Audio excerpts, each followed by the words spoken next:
ஓம் ஸ்ரீ ராகவேந்திர சுவாமிகள் திருவடியிலே சரணம். நவபிருந்தாவனத்தின் அந்த 9 மகான்களின் திருவடியிலே சரணம். வணக்கம். ஆர்கே டில்லிபாபு பேசுகின்றேன். உலகத் தமிழர்கள் அனைவருக்கும் நீங்கள் அளித்து வருகின்ற மகத்தான ஆதரவுக்கும் அன்புக்கும் மிக்க நன்றி. இன்று நாம் பார்க்க இருப்பது ஆகஸ்ட் மாத பலன்களை பற்றி பார்க்க இருக்கின்றோம். வழக்கம்போல் ராசிக்கும் உங்களுடைய சொந்த ஜாதகத்தினுடைய லக்னத்திற்கு உண்டான ராசிக்கும் பார்க்கலாம். மிகவும் விரிவாகவும் விளக்கமாகவும் இப்பொழுது ஆகஸ்ட் மாத பலன்களை பார்க்கலாம். சிம்ம ராசிக்கு ஆகஸ்ட் மாத பலன்களை பார்க்கலாம். சிம்ம ராசியை மாதம் முழுவதும் 7 இருக்கக்கூடிய சனி பகவான் பார்வை செய்கின்றார். 10 இருக்கக்கூடிய செவ்வாயும் பார்வை செய்கின்றார். அங்கே ஆரம்பத்திலே சுக்கிரனும் புதனும் இருக்கின்றார்கள். ராசிநாதன் 12 இருக்கின்றார். சனியும் செவ்வாய் பார்வை இருப்பதினால் எதிலும் நீங்கள் நிதானமாக நடந்து கொள்ள வேண்டும். யார் நல்லவர் யார் கெட்டவர் என்பதை நீங்கள் புரிந்து கொள்ள முடியாது. ராசிநாதன் 12 சரராசியில் இருப்பதால் அடிக்கடி பயணங்களும் ஏற்படும். அதனால் அலைச்சலும் திருச்சலும் அதிகமாக இருக்கும். எது தேவையான பயணம் எது தேவையற்ற பயணம் என்பதை நிதானமாக நீங்கள் யோசனை செய்து தேவையற்ற பயணங்களை நீங்கள் கட்டாயம் தவிர்க்க வேண்டும். 16ஆம் தேதிக்கு பிறகு அவர் ராசியிலே சஞ்சரித்து ஆட்சி பெறுவார். ஆட்சி பெறுவது நல்ல விஷயம்தான். செவ்வாயினுடைய பார்வை மட்டும் இருந்தால் பலவிதமான நன்மைகளும் யோகங்களும் உங்களுக்கு கை கொடுக்கும். ஆனால் 6 சனியினுடைய பார்வையும் சேர்ந்து கிடைப்பதினால் போட்டி போராமை வம்பு வழக்குகள், யார் நல்லவர் யார் கெட்டவர், நண்பர் பகைவர் என்று தெரியாது போய்விடும். யாரை நம்பக்கூடாதோ அவர்களை நீங்கள் நம்புவீர்கள். யாரை நம்ப வேண்டுமோ அவர் நம்பாமல் விட்டுவிடுவீர்கள். அதனால் மிகவும் ஆராய்ந்து நிதானமாக முடிவெடுக்க வேண்டும். உடல் நலத்திலும் கூடுதலான அக்கறையை கட்டாயம் செலுத்த வேண்டும். இருந்தாலும் அவர் ராசிநாதனாகி ஆட்சி பெற்றிருப்பதால் 1ஆம் வீட்டு பலனான செவ்வாயினுடைய பார்வை அதுவும் குருவுடன் சேர்ந்து இருக்கின்ற காரணத்தினால் மதிப்பு மரியாதை அந்தஸ்து கௌரவத்திற்கு 16ஆம் தேதிக்கு பிறகு எந்த விதமான பிரச்சனையும் இருக்காது. போட்டியும் போராமையும் மறைமுகமான எதிர்ப்பும் கட்டாயம் இருக்கும். அதனால் எதிலும் நீங்கள் நிதானித்து செயல்பட வேண்டும். 50 வயதிற்கு மேல் இருப்பவர்கள் நிச்சயமாக உடல் நலத்தில் கூடுதலான கவனத்தை அவசியம் செய்து கொள்ள வேண்டும்.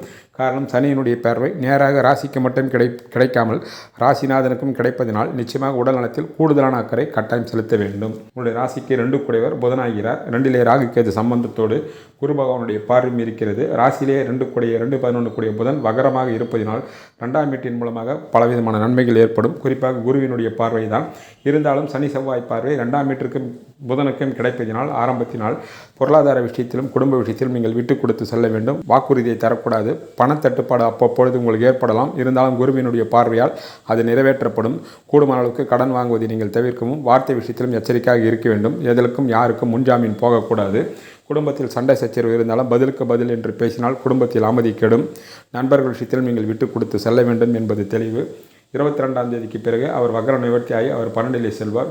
உங்களுக்கு குடும்ப விஷயத்திற்காக வெளியூர்களுக்கோ வெளிநாடுகளுக்கோ வேலை சம்பந்தமாக குடும்பத்தை விட்டு தற்காலிகமாக பிரியக்கூடிய சந்தர்ப்பங்களும் ஏற்படலாம்.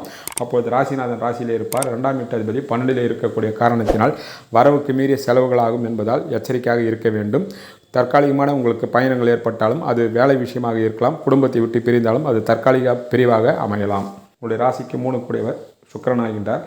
அவர் உங்கள் ராசியிலே இருக்கின்றார். ஆரம்பத்திலே உடன் புதனும் இருக்கின்றார். 16ஆம் தேதிக்கு பிறகு ராசிநாதன் சூரியனும் சேர்க்கை உண்டு. சனி செவ்வாய் பார்வையால் 3ஆம் வீட்டின் அதிபதிக்கு சனி செவ்வாய் பார்வை கிடைப்பதினால் இளைய சகோதரிடத்தில் நீங்கள் விட்டு கொடுத்து செல்ல வேண்டும். இல்லையென்றால் தேவையற்ற சிக்கல்கள் உண்டாகும். நண்பர்களிடத்திலும் நீங்கள் பண்பாகவும் அன்பாகவும் பழக வேண்டும். இல்லையென்றால் இந்த காலகட்டத்தில் தேவையற்ற வீண் விரோதங்கள் வருவதற்கு வாய்ப்புகள் உள்ளது.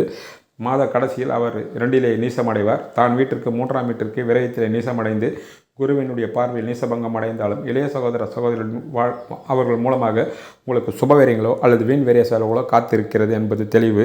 ஒரு சிலருக்கு குருவினுடைய பார்வையின் மூலமாக மாத கடைசியில் விஐபியுடைய தொடர்பு கிடைக்கும். அதன் மூலமாக சிலர் பலவிதமான நன்மைகள் அடைவதற்கு வாய்ப்புகள் உள்ளது. அப்படிப்பட்டவர்கள் கிடைப்பவர்கள் சரியான முறையில் கட்டாயம் நீங்கள் பயன்படுத்தி கொள்ளலாம். எப்படியா இருந்தாலும் இளைய சகோதரிடத்தில் நீங்கள் விட்டு கொடுத்து செல்வதே எல்லா வகையிலான நன்மைகளும் உண்டாகும். அவர்கள் மூலமாக உங்களுக்கு சுபவீரியங்கள் கட்டாயம் இந்த மாதம் ஏதோ ஒரு வகையில் வருவதற்கு வாய்ப்புகள் கூடுதலாக உள்ளது என்பதையும் நீங்கள் கவனத்தில் கொள்ளலாம். சிம்ம ராசிக்கு 4 கூடியவர் செவ்வாய் ஆகின்றார். அவர் 4-9 கூடியவராகி 10 அவர் திக்பலம் பெற்று யோகத்தை கொடுக்கக்கூடிய குரு பகவானுடன் சேர்ந்து 4ஆம் வீட்டை பார்ப்பதினால் 4ஆம் வீடு வலிமையடைகின்றது. அதனால் தாயாரின் மூலமாகவும் அதிர்ஷ்டங்கள் வருவதற்கு வாய்ப்புகள் உள்ளது. அவர்கள் மூலமாக சொத்து சுகங்களோ அல்லது நற்பெயர்களோ அல்லது பேர் புகழோ வருவதற்கு பலவிதமான காரணங்கள் கட்டாயம் அமையும். பூமி சம்பந்தமாக தொழில் செய்கின்றவர்களுக்கு ரியல் எஸ்டேட் குறிப்பாக செய்வர்களுக்கு யோகமும் அதிர்ஷ்டம் கட்டாயம் உண்டாகும். 4ஆம் வீடும் 4ஆம் வீட்டு அதிபதியும் வலிமையாக இருக்கின்ற காரணத்தினால் பூமி சம்பந்தமான தொழில் செய்கிறவர்களுக்கு பெரிய அதிர்ஷ்டங்கள் உண்டாகும். பலருக்கு இடமாற்றங்கள் உண்டாகும். புதிய சொத்து சுகங்கள் வாங்கக்கூடிய வாய்ப்புகளும் விற்கக்கூடிய வாய்ப்புகளும் வாகன சேர்க்கையும் பலருக்கு உண்டாகும். குடும்பத்திற்காக ஒரு சிலருக்கு பொன் நகைகள் வாங்கக்கூடிய அதிர்ஷ்டங்களும் கட்டாயம் உண்டாகும். ஒரு சிலருக்கு இடமாற்றங்கள் குடியிருப்பு மாற்றங்கள் உண்டாவதற்கு வாய்ப்புகள் உள்ளது. சொந்த வீட்டில் இருப்பவர்கள் அதைவிட வசதியான வீட்டிற்கு குடிபோவதற்கு வாய்ப்புகளும் கட்டாயம் உண்டாகும்.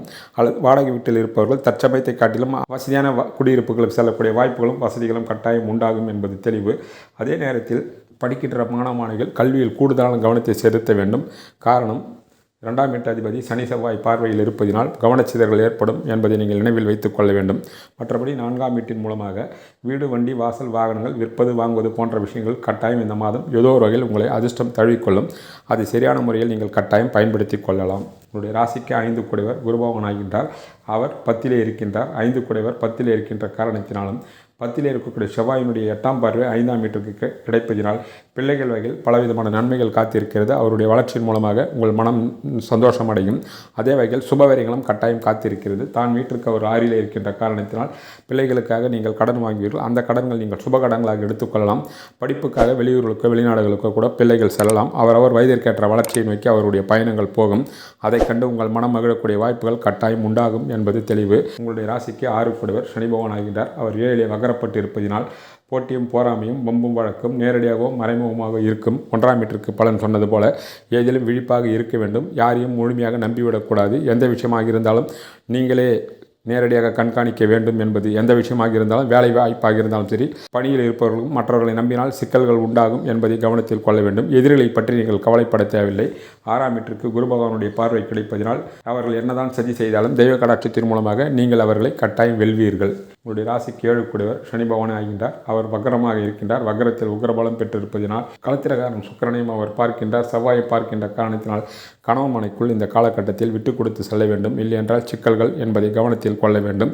எதுவாக இருந்தாலும் 4 சுவற்றுக்குள்ளே இருக்க வேண்டும். உங்கள் ரகசியம் வெளியே போனால் தேவையற்ற சங்கடங்கள் வரும் என்பதை நினைவில் கொள்ளுங்கள்.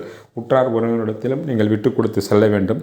திருமணமாக இருக்கின்ற இளைஞர்களும் இளம் பெண்களுக்கும் சற்று கூடுதலான முயற்சி தேவை. கூடுதலான முயற்சி இருந்தால்தான் இந்த மாதம் உங்களுக்கு திருமண முயற்சி வெற்றி அடையும். இல்லை என்றால் கிட்டே வந்து ஏதோ ஒரு வகையில் தட்டி கொண்டு போயே இருக்கும் என்பதை கவனத்தில் கொள்ளுங்கள். அதற்குண்டான தெய்வ வழிபாட்டை அவசியம் செய்து கொள்ளுங்கள். உங்களுடைய ராசிக்கு 8 குடைவர் குரு பகவான். அவர் 10லே இருக்கின்றார். 8லே ராகு கேது இருப்பதினால் எதிலும் எச்சரிக்கை தேவை. வண்டி வாகனங்கள் செல்லும் போது விழிப்புணர்வு. இரவில் பயணங்களை தவிர்க்கவும் உடல் நலத்திலும் கூடுதலான அக்கறை செலுத்த வேண்டும். தந்தை வகையிலும் தந்தை உறவுகளிடத்திலும் விட்டு கொடுத்து செல்ல வேண்டும். இல்லை என்றால் தேவையற்ற வீண் விரைய செலவுகள் வரலாம் என்பதையும் கவனத்தில் கொள்ள வேண்டும். உங்களுடைய ராசிக்கு 9 குடைவர் செவ்வாய். அவர் 10லே இருக்கின்றார். 9 குடைவர் 10லே இருப்பதினாலும் தர்ம கர்மாதி யோகம் உண்டாகிறது. உடன் யோகத்தை கொடுக்கக்கூடிய குரு பகவான் உடன் இருப்பதினால் 9ஆம் வீட்டின் மூலமாக பலவிதமான நன்மைகள் காத்திருக்கிறது. தந்தையாலும் தந்தை உறவுகளாலும் பலவிதமான நன்மைகள் உண்டு. 16ஆம் தேதிக்கு பிறகு சூரியனை சனி பார்ப்பதினால் தந்தையின் மூலமாக ஒரு சில சங்கடங்களும் வரும்.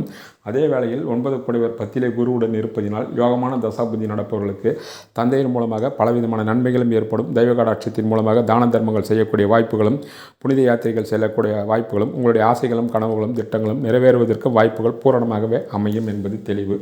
மாத கடைசியில் அவர் 11க்கு வருவார். 9 குடைவர் 11லே வரும்போது தொட்டதெல்லாம் உங்களுக்கு துலங்கும். பெரிய அளவிலே வாய்ப்புகள் குவியும். உங்களுடைய ராசிக்கு 10 குடைவர் சுக்கிர பகவான். 10லே செவ்வாயும் குருவும் இருப்பதினால் தொழில்துறையில் இருப்பவர்களுக்கு லாபங்களும் வெற்றிகளும் கட்டாயம் குவியும். எந்த விதமான பிரச்சனையும் இருக்காது. எந்த சங்கடங்கள் இருந்தாலும் நீங்கள் சமாளித்து விடலாம். 10ஆம் வீட்டு அதிபதியை சனி பார்ப்பதினால் தொழில் அதிபர்களுக்கு எந்த சங்கடம் இருக்காது. ஆனால் போட்டியும் போராமையும் இருக்கும். அரசாங்க பணியிலும் தனியார் நிறுவனங்கள் இருப்பவர்கள் நிச்சயமாக கவனமாக இருக்க வேண்டும். இல்லை என்றால் செய்யாத குற்றங்களுக்கு நீங்கள் ஆளாகுவீர்கள். அல்லது குற்றம் செய்வர்களுக்கு நீங்கள் துணை போனாலும் மாட்டிக்கொள்வீர்கள். தர்மத்திற்கும் சட்டத்திற்கும் புறம்பாக செல்கின்றவர்கள் தேவையில்லாமல் சிக்கல்களில் மாட்டிக்கொள்வீர்கள் என்பதை கிரகங்கள் தெரிவிக்கின்ற உண்மையாகும். மிகவும் ஜாக்கிரதையாகவும் நேர்மையாகவும் நீங்கள் இருந்தால் இந்த மாதத்தில் எந்த விதமான சிக்கல்கள் வராது. இப்படிப்பட்ட கிரக நிலையில்தான் பலவிதமான செய்தித்தாள்களில் படிக்கின்றவர்கள் இவர் மாட்டிக்கொண்டார் அவர் மாட்டிக்கொண்டார் என்று வரக்கூடிய செய்திகளெல்லாம் இப்படிப்பட்ட கிரக சூழ்நிலைகள் தான் அவர்களுடைய ஜாதகத்தில் இருக்கும் என்பதை நினைவில் வைத்துக் கொள்ளுங்கள். தர்மத்துடன் சட்டத்துடன் சட்டப்படி நடந்தால் எந்த விதமான சிக்கல்களும் இருக்காது. இல்லை என்றால் சிக்கல்களில் வம்பு வழக்குகள் மாட்டிக்கொள்வீர்கள் என்பதை கவனத்தில் கொள்ள வேண்டும். ஆனால் தொழில்துறையில் இருப்பவர்களுக்கு நீங்கள் நேரடியாக உங்கள் கண்காணிப்பில் எதுவாக இருந்தாலும் இருக்க வேண்டும். ஆனால் தொழில்துறை கட்டாய வளர்ச்சியை நோக்கி போகும். 10ல் இருக்கக்கூடிய செவ்வாயும் குருவும் தொழில்துறையை முன்னேற்றமான பாதையிலே கட்டாயம் உங்களை கொண்டு செல்வார்கள். உங்களுடைய ராசிக்கு 11 கூடியவர் புதனாகின்றார். அவர் உங்கள் ராசியிலே இருக்கின்றார். மாத கடைசியில் செவ்வாய் 11க்கு வருவார். மாத கடைசியில் 11 கூடிய புதன் 12 மாறுவார். மூத்த சகோதர சகோதரிடத்திலே உங்களுக்கு சுபவீரியங்கள் காத்திருக்கிறது. அவர்கள் மூலமாக ஏதோ வரையில் உங்களுக்கு சுபவீரியங்கள் வரும். எண்ணிய எண்ணங்கள் செவ்வாய் மாத கடைசியில் மாறிய பிறகு அவர் 2ஆம் வீட்டையும் பார்ப்பார். குருவும் சேர்ந்து பார்ப்பதினால் ஓரளவுக்கு தனப்பிராப்தி உங்களுக்கு அதிக அளவிலே கிடைக்கும். இருந்தாலும் மூத்த சகோதரர் வகையில் நீங்கள் விட்டு கொடுத்து செல்ல வேண்டும். அவர்கள் மூலமாக சுபவீரியங்களும் கட்டாயம் காத்திருக்கிறது. உங்களுடைய ராசிக்கு 12 கூடியவர் சந்திரன். அவர் 4 கிரகம் என்பதினால் அதை பற்றி கவலை இல்லை. ஆரம்பத்திலே உங்கள் ராசிநாதன் 12 இருப்பதினால் எதிலும் நிதானமாக முடிவெடுக்க வேண்டும். தேவையற்ற பயணங்களை நீங்கள் தவிர்ப்பது நன்மையை தரும். ஆக சிம்மராசிக்கு ஆகஸ்ட் மாத பலன்கள். ஒரு சில சங்கடங்கள், போட்டி போராமைகள் இருந்தாலும் குரு செவ்வாய் சஞ்சாரத்தின் மூலமாக எந்த சங்கடங்கள் இருந்தாலும் சமாளித்து வெற்றி கட்டாயம் காண்பீர்கள் என்பது தெளிவு. தொழில்துறையில் இருப்பவர்கள் பெரிய அளவிலே சாதித்து சாதனை கட்டாயம் படைப்பீர்கள். இப்பொழுது ஆகஸ்ட் மாதத்திற்கு உண்டான தெய்வ வழிபாட்டினை பார்ப்போம். சிம்மராசிக்காரர்கள் ஞாயிற்றுக்கிழமையோ திங்கட்கிழமையோ சிவபெருமான் கோயிலுக்கு சென்று காலையோ மாலையோ நெய்தீபம் ஏற்றி வழிபடுவது சகல விதமான நன்மைகளும் தரும். சக்கரத்தாழ்வரை வழிபடுவதும் எல்லா விதமான நன்மைகளை தரும்.